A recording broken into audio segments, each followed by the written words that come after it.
各位觀眾朋友，大家好，我係蘇文峰。今日唔講流年運程，唔講邊個生肖犯太歲，我想同你哋傾一單勒動全港嘅豪門風水奇案。你知唔知點解謝賢臨終前將幾億身家全部留俾張柏芝同2個孫，反而同謝霆公銀半生，複製10幾年嘅王菲竟然連1毫子遺產都分唔到？呢個問題由謝賢離世消息傳出嗰日開始，就喺各大討論區炸開咗羅比。好多人都話四哥果然都係偏愛新抱同埋血脈，王菲咁傲氣可能根本唔恨要，謝霆鋒係咪都冇出聲？但如果你淨係用世俗嘅偏心或者睇唔起後生女友去解讀，咁就真係太低估謝家嘅家宅底啦，亦都太唔明白四哥呢位縱橫香港半世紀嘅風流話智者，佢喺生命盡頭嗰一筆背後隱藏嘅玄機。事實上，如果四哥真係傻到立圍廊寫埋王菲個名，嗰先至叫做親手拆謝家嘅龍脈氣運。你以為我講笑？等我哋先開王菲嘅命格同面相，你就會明點解四哥呢個決定唔係私心，而係對謝家第3代最大嘅慈悲。王菲嘅面相，天后孤高之雙，命不立俗才。先講面相，王菲呢個人，你第一眼望落去係乜嘢感覺？冷清傲，佢嘅現骨生得高挺有勢，鼻仲直貫天頂，呢種係典型嘅權力雙全之相，代表佢喺演藝事業上有絕對嘅掌控力同超凡嘅藝術天賦。但細心睇佢對眼，眼神永遠帶住一種疏離感，唔係學，而係一種我睇透咗嘅清冷。呢種眼神喺商學入面叫做目大孤高。呢種人天生就係食藝術同精神呢碗飯，而唔係家庭倫理嗰碗飯。佢係天后，但佢呢種天后相係出世嘅，唔係入世嘅。你幾時見過王菲為錢銀針崩頭？佢幾時試過好似其他豪門新抱咁，要攞住個名牌手袋，企喺老爺身邊笑住應酬？佢唔會，亦都唔屑。佢嘅面相話俾所有人知，呢個女人佢嘅福報喺自己嘅才華度，唔喺男人嘅銀行戶口度。八字命理食神吐壽命大華蓋，佢本身已經係一個移動金獎。再睇八字命盤，王菲嘅命格屬於極強嘅食神吐壽格局。食神代表乜嘢？代表才華，代表表達，代表藝術，代表享受精神層面嘅滿足。而華蓋星呢粒星係孤獨嘅，係清高嘅，係同宗教、哲學、藝術有緣嘅。呢種命格嘅人天生就對世俗嘅錢財爭奪有一種厭惡感。更重要嘅係佢嘅命盤顯示佢自身就係一個巨型財體，意思係佢唔使靠繼承，唔使靠男人施捨，佢企喺度唱首歌已經係成個娛樂圈嘅頂級收入。佢嘅財係動態嘅財，係活水。而謝賢留低嗰啲遺產係祖業，係死水，係庫房嘅財。你將一個活水命格嘅人硬塞入一個需要死守嘅祖業庫房入面，呢個唔係祝福，而係傷中。所以四哥好清楚，王菲根本唔恨要佢啲錢。如果佢夾硬留一筆俾王菲，王菲心理上只會覺得係負擔，甚至會覺得你侮辱咗佢同庭屬之間嗰種靈魂合一嘅關係。胡菲戀嘅玄學核心合命合靈魂，唯獨不合財富。講到呢度就一定要拆解謝霆鋒同王菲呢段驚天動地嘅關係。呢2個人嘅八字係合命嘅。乜嘢叫合命？即係大家嘅精神頻率、人生軌跡、對藝術同生活嘅追求係完美重雜嘅。佢哋喺一齊唔使講太多嘢，一個眼神就明。呢種係前世修嚟嘅靈魂伴侶之約。但玄學最潛晒嘅地方就係佢哋合靈魂，但唔合財富。謝霆爽嘅財富喺邊度？喺謝家嘅祖蔭同佢自己嘅電影公司生意度。王菲嘅財富喺邊度？喺佢自己嘅聲線同舞台度。2個人嘅錢最好係河水不犯井水。一旦王菲嘅命格介入謝家嘅祖業繼承，例如收咗謝家老爺嘅遺產，咁就等於將王菲嘅出世命格硬生生拉入世嘅錢銀碌櫃入面。呢種行為喺風水學上有一個極度可險嘅名詞，財富外泄。點解咁講？謝家嘅祖業由謝賢年代開始係靠江湖義氣同娛樂圈人脈累積翻嚟。呢啖氣係火土之氣，係講究落地生根、開枝散葉嘅。而王菲嘅命格屬金水，係流動嘅，係寒冷嘅，係飄逸嘅。將一筆屬於火土嘅重資產交到一個金水命格嘅人手上，呢筆錢就會好似倒咗入沙灘嘅水一樣，瞬間蒸發或者變成一潭死水。四哥唔係唔殺王菲，相反就係因為太殺呢個半邊新抱，佢先至唔會做呢種害佢嘅事。佢要保住王妃喺廷崇心目中嗰種不食人間煙火嘅仙女形象，就更加唔可以俾啲錢銀污惹咗呢段關係。遺產留俾張柏芝唔係偏心，係終極保護令。咁點解要全部留俾張柏芝同兩個孫？呢個先係四哥最深思熟慮嘅地方。張柏芝嘅命格同王妃完全相反，佢係旺丁之命，佢嘅面相圓潤，下庭飽滿，天生就係生仔育女、延續香火嘅格局。佢為謝家生咗兩個仔 Lucas 同 Quintus， 呢兩個細路承載住謝家嘅血脈。喺風水學上，祖業嘅最大作用就係養育後代。呢筆錢名義上係留俾張柏芝，實際上係留俾嗰兩個仲喺度成長緊嘅謝家血脈。呢筆錢係要嚟供養謝家第三代嘅養分。如果呢筆錢落咗去一個同謝家血脈無關嘅女人王妃手上，即使王妃唔用就咁擺喺度，呢個氣都會亂。謝家子孫嘅貴氣就會被切斷，因為佢哋嘅糧草被人拎走咗。四哥呢一招叫做以財護脈，佢將所有嘢過晒俾張柏芝，唔係因為佢覺得張柏芝好過王妃，而係因為張柏芝係謝家仔女嘅阿媽。呢個身份喺血脈傳承嘅層面上係冇可取代嘅。張柏芝收到呢筆錢，佢唔會亂咁使，因為佢係一個好媽媽。呢筆錢最終會變成兩個仔嘅教育基金、藏驗資本同娶新抱嘅使費。呢個就係祖業最原始、最正確嘅用途。所以你話四哥狠心，我覺得佢係聰明到極點。佢臨終前睇通晒一切，知道邊個位置應該放邊個人。王妃係精神圖騰，擺喺神台上面供奉就得。張柏芝係血脈守護者，就要俾足彈藥佢去打仗。如果換轉係你會點揀？你會將你畢生積蓄留俾一個同你靈魂共振，但唔會同你子孫有任何血緣關係嘅晚年伴侶，定係留俾一個雖然已經離婚，但為你生咗兩個寶貝金孫，會用盡一切保護你血脈嘅前媳婦？唔好咁快答我，喺評論區留低你嘅答案。我等你講完四哥點解唔俾王妃一分一毫，你可能仲係半信半疑。但當你拆解完張柏芝嘅面相同，佢喺謝家嘅玄學角色，你就會明四哥呢鋪棋係報到去謝家未來30年嘅氣運。先講張柏芝個樣，你睇佢對眼對落嗰兩個心門，即係下眼瞓嗰兩條好似蜈蟲嘅肉，生得幾飽滿。再睇佢個下巴圓潤有肉，唔係尖過把刀嗰種。喺商學入面，呢啲特徵加埋叫厚德載物、旺子補財。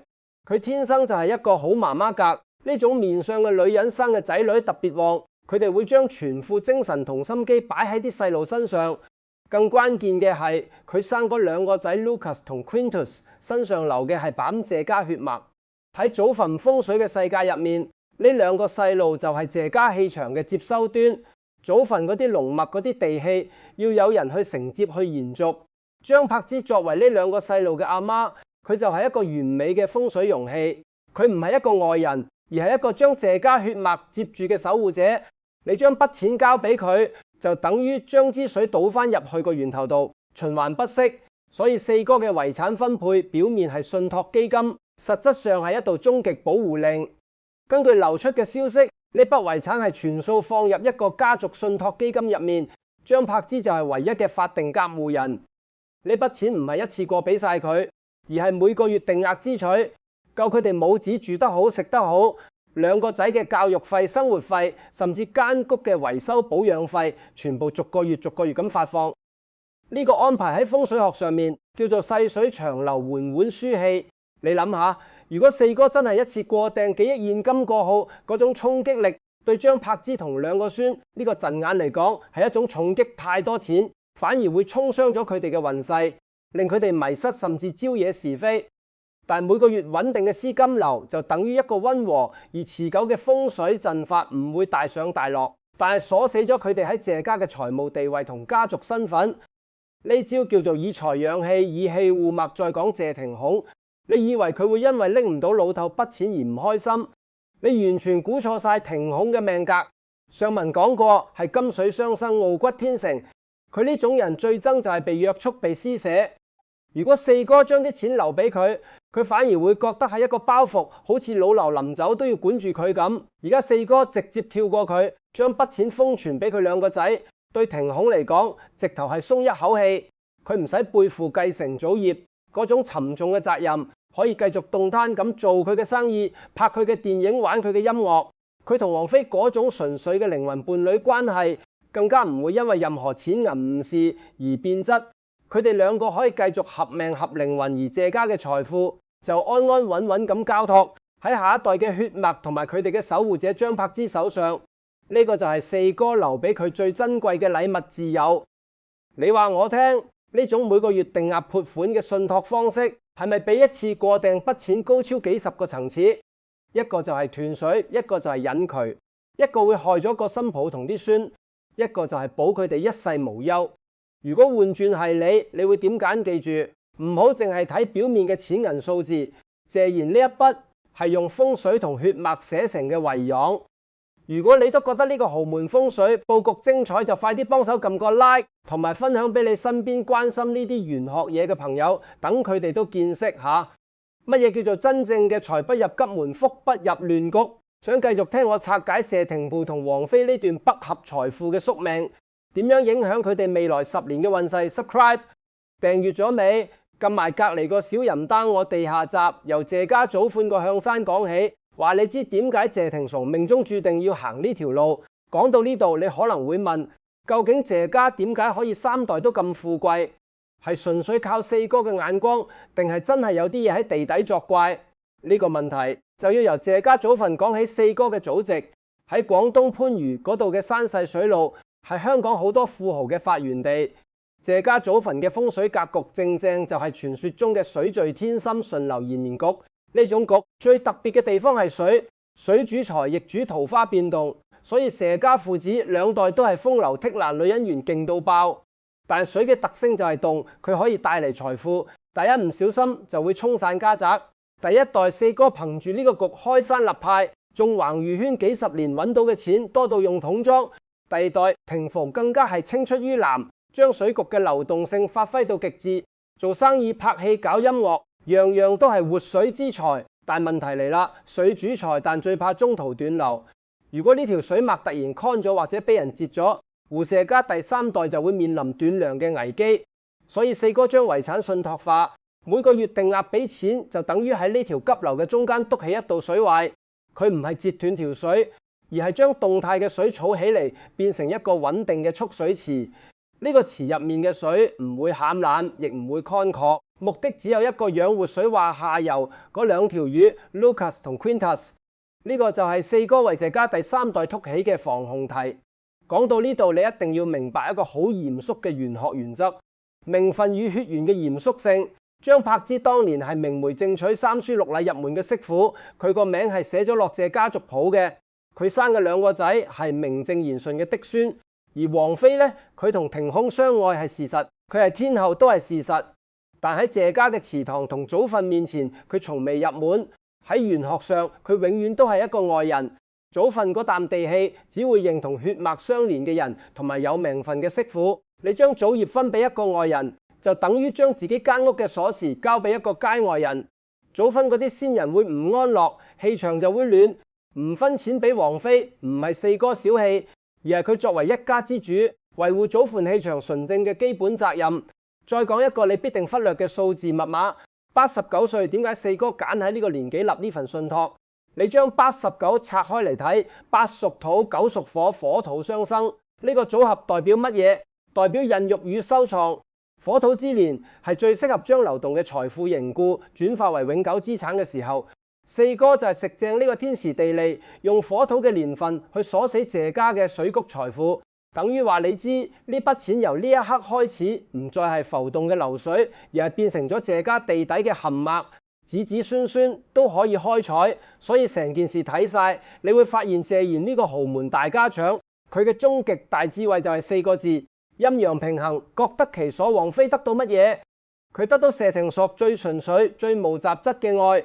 唔使走入豪門嘅錢嘅物攞，繼續做佢嘅世外高人。張柏芝得到乜嘢？佢得到實質嘅保障，每月穩定嘅財政來源，同埋作為謝家孫仔阿媽嘅終極尊重。2個孫仔得到乜嘢？佢哋得到一個無憂無慮嘅成長環境，同埋一條鋪滿黃金嘅未來大道。謝霆鋒得到乜嘢？佢得到最寶貴嘅自由，可以射顏咁過佢嘅人生，唔使孭住謝家繼承人呢個牌坊。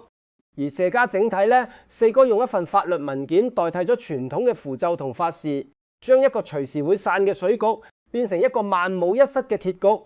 呢種現代化嘅風水操作，先至係真正嘅高手所為。你話我聽，呢個世界邊有咁多巧合？四哥臨終前嘅每一着都係計過度過，佢用一份信託，將一個本嚟會因為紅飛戀而變得難嫁嘅家庭關係，硬生生扭轉成一個人人都有份，但人人拎嘅嘢都唔同嘅完美結局。呢鋪謝賢贏嘅唔止係錢，而係謝家未來30年嘅氣運。如果你睇到呢度都忍唔住想讚一句，四哥真係絕頂聰明，就快啲幫手撳個 like 再分享出去，等更多香港人知道乜嘢叫做真正嘅豪門風水大局。記住，呢個世界所有嘅偶然都係風水命理嘅必然。仲未訂閱我哋頻道嘅朋友，今次真係最後機會啦！撳埋隔離個小核燈，揀全部通知，